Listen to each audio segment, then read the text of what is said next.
Assalamu alaikum. Welcome to Naeem's Virtual Academy. This is Dilshad Murtaza. Lecture number 36 आहे अॼु असांजो lecture number 36 में असांजो जेको टॉपिक थियण वारो आहे उहो आहे लाइट। हाणे लाइट छा हूंदी आहे? सो अॼु जो जेको वीडियो थियण वारो आहे उहो लाइट टॉपिक ते थियण वारो आहे। लाइट सां रिलेटेड जेके बि इंपॉर्टेंट पॉइंट्स आहिनि उहे पाण डिस्कस कंदासीं।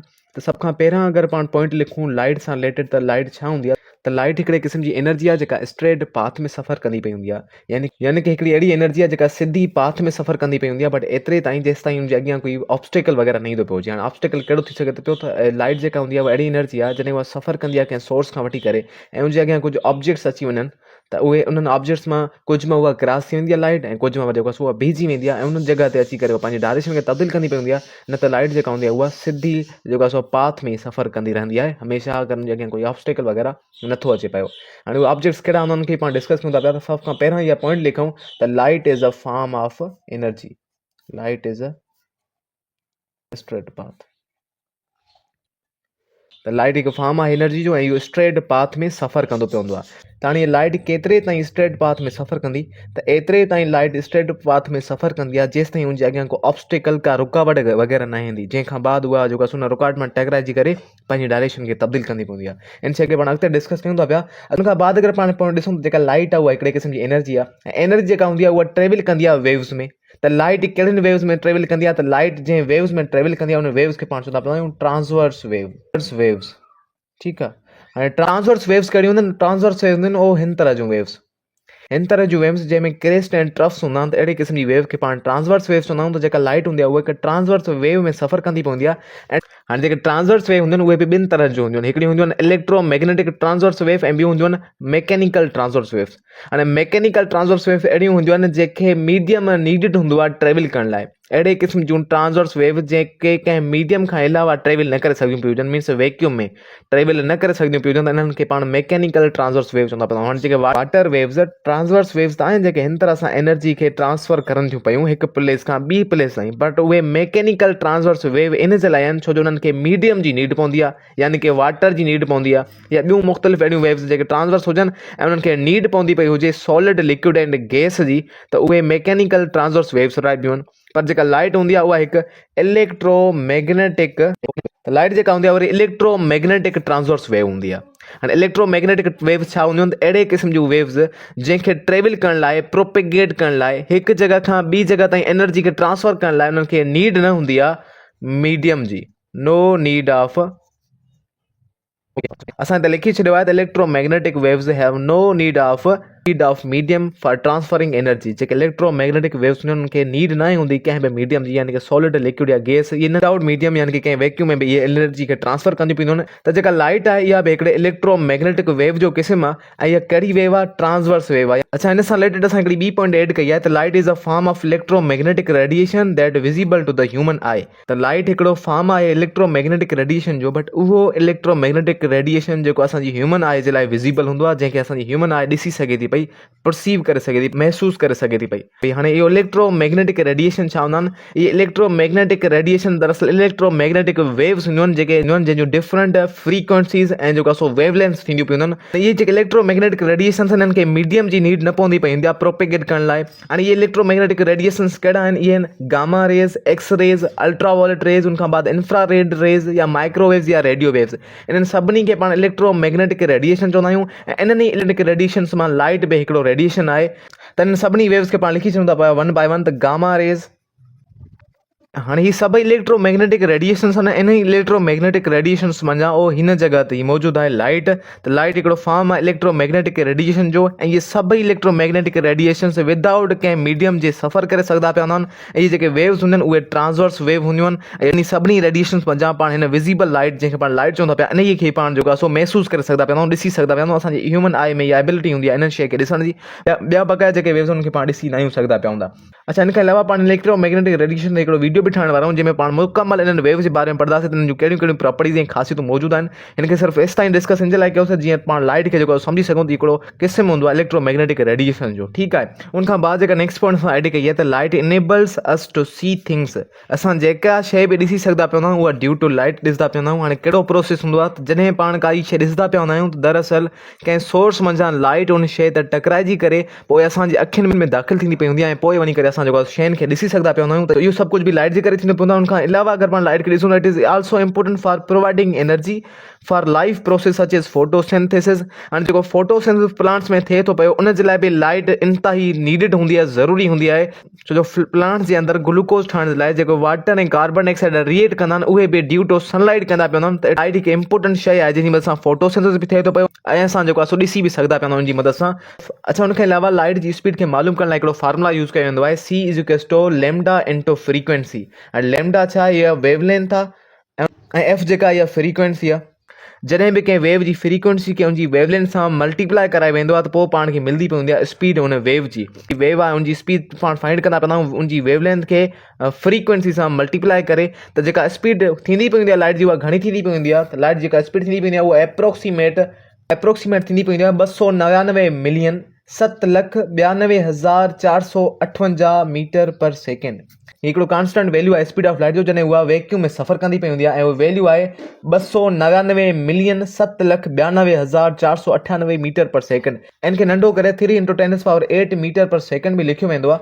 स्पीड ऑफ लाइट खे पाण हिन तरह सां बि लिखंदा पिया आहियूं 300 मिलियन मीटर पर सेकेंड। ऐं उनखां अलावा इन जो अगरि एक्ज़ैक्ट वैल्यू पाण ॾिसूं त उहो थींदो पवंदो आहे 299 मिलियन 7,92,458 मीटर पर सेकेंड। क्लियर, इहा स्पीड ऑफ लाइट आहे, बट छा में वैक्यूम में। अच्छा, वैक्यूम में अगरि इहा आहे त छा ॿिए कंहिं मीडियम में चेंज थींदी आहे? त बिल्कुलु। त जेका लाइट जी स्पीड आहे उहा वेरी थींदी पई हूंदी आहे जॾहिं कंहिं हिकिड़े मीडियम मां ॿिए मीडियम में दाख़िल थींदी पवंदी आहे, यानी कि सिंपली सॉलिड मंझां लिक्विड में वञे या गैस मंझां सॉलिड में अचे। त इन तरह सां जी जेका स्पीड आहे उनमें थोरो फ़र्क़ु वग़ैरह ईंदो पवंदो आहे। बट अगरि वैक्यूम में पाण ॾिसांसीं त उहा थींदी पवंदी 300 मिलियन मीटर पर सेकेंड, या जो एक्ज़ैक्ट वैल्यू मथां मौजूदु आहे। क्लियर, सो इहा स्पीड ऑफ लाइट थींदी पई हूंदी आहे कंहिं बि वैक्यूम में।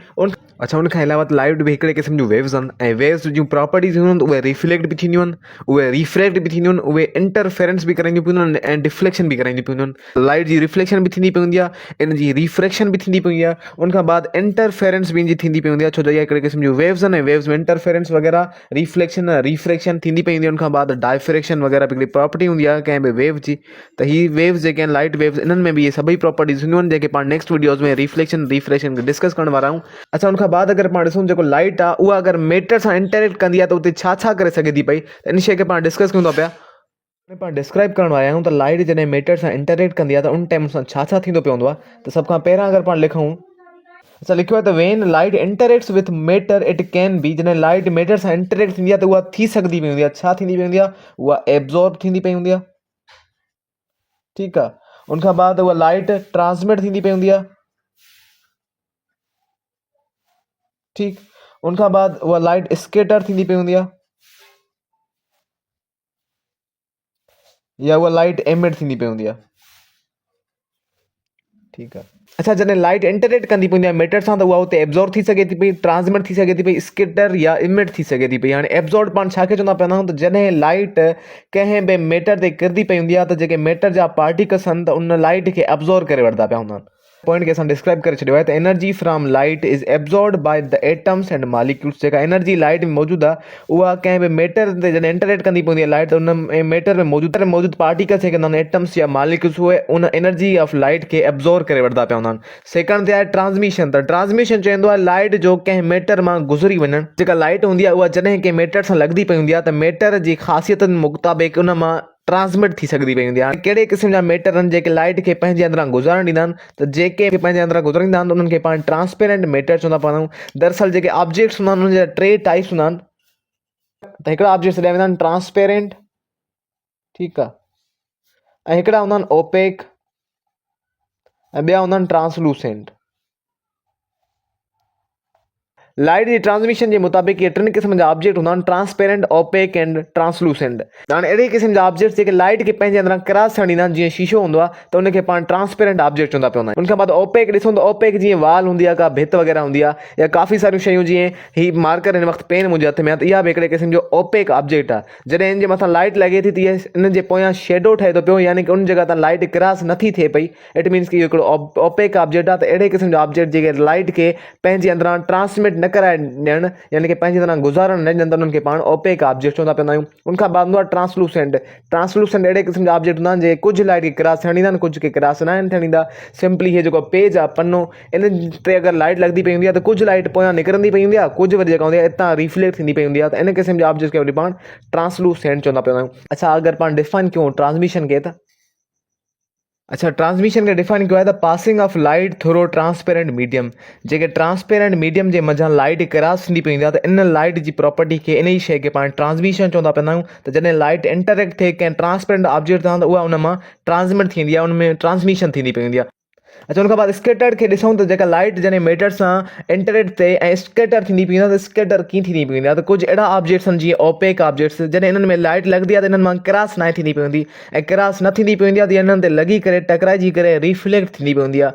ऐं इन जी लाइट जे मुख़्तलिफ़ डायरेक्शन में मुड़ी वञण खे पाण चवंदा पवंदा आहियूं स्केटर्ड प्रॉपर्टी। ठीकु आहे। सो सेकंड जेको आहे स्केटर्ड, इनखे पाण डिफाइन कयूं अगरि त इन स्केटर्ड प्रॉपर्टी ऑफ लाइट खे असां डिफाइन कयो वन लाइन में, त light is deflected in various directions. जॾहिं लाइट कंहिं ओपेक या ट्रांसलूसेंट ऑब्जेक्ट टकराईंदी पई हुजे ऐं उहा मुख़्तलिफ़ डायरेक्शन में डिफ्लेक्टेड थींदी पई हुजे त इन क़िस्म जी प्रॉपर्टी खे पाण चवंदा पवंदा आहियूं स्केटर्ड प्रॉपर्टी। ऐं अच्छा, उन खां बाद लास्ट में आहे एमिशन। त जेका लाइट हूंदी आहे जॾहिं मैटर सां इंटरेक्ट कंदी पई हूंदी आहे ऐं एमिशन कराईंदी पई हूंदी आहे, त कॾहिं एमिशन कराईंदी पई हूंदी आहे त जॾहिं कंहिं मैटर जे पार्टिकल्स में तमामु घणी एनर्जी हूंदी पई हूंदी आहे, तमामु घणा उहे एक्साइटेड हूंदा आहिनि, खोड़ सारी हुन में एनर्जी हूंदी आहे, हीट एनर्जी, लाइट एनर्जी, त उहे लाइट खे छा कंदा पवंदा आहिनि, एमिट बि कराईंदा पिया हूंदा आहिनि। हाणे मुख़्तलिफ़ क़िस्म जी एनर्जी जेका मैटर में मौजूदु हूंदी आहे, लाइक इलेक्ट्रिकल एनर्जी बि थी सघे थी पई, उनखां बाद हीट एनर्जी बि थी सघे थी पई ऐं लाइट एनर्जी बि थी सघे थी पई। त जॾहिं कंहिं बि मैटर जे पार्टिकल्स जे अंदरि लाइट एनर्जी या हीट एनर्जी तमामु घणी वधीक हूंदी आहे त उहे लाइट जे फॉर्म में एनर्जी खे एमिट बि कराईंदा पिया हूंदा आहिनि। ठीकु आहे। सो तो असां हिते वन लाइन में डिस्क्राइब कयो आहे त light is released by excited atoms. कंहिं बि मैटर जा जेके एक्साइटेड एटम्स जंहिंमें वधीक एनर्जी मौजूदु हूंदी आहे त उहे लाइट जे फॉर्म में एनर्जी खे एमिट बि कराईंदा पिया हूंदा आहिनि। ऐं इहा बि इंटरेक्शन आहे लाइट एंड मैटर जो। ऐं इहे टिनी क़िस्म जा ऑब्जेक्ट्स आहिनि, ट्रांसपेरेंट, ओपेक या ट्रांसलूसेंट, जंहिंमें इहे सभई प्रॉपर्टीज़ थींदी पियूं आहिनि जॾहिं लाइट इंटरेक्ट कंदी पई आहे इन्हनि मैटर्स सां। ठीकु आहे। So this all for today. मिलूं था नेक्स्ट वीडियो में लाइट सां रिलेटेड कुझु ॿियनि टॉपिक्स सां गॾु, यानी कि इन्हनि जी कुझु प्रॉपर्टीज़ आहिनि जेके पाण पढ़ण वारा आहियूं, जीअं रिफ्लेक्शन ऐं रिफ्रैक्शन वग़ैरह। So thank you so much.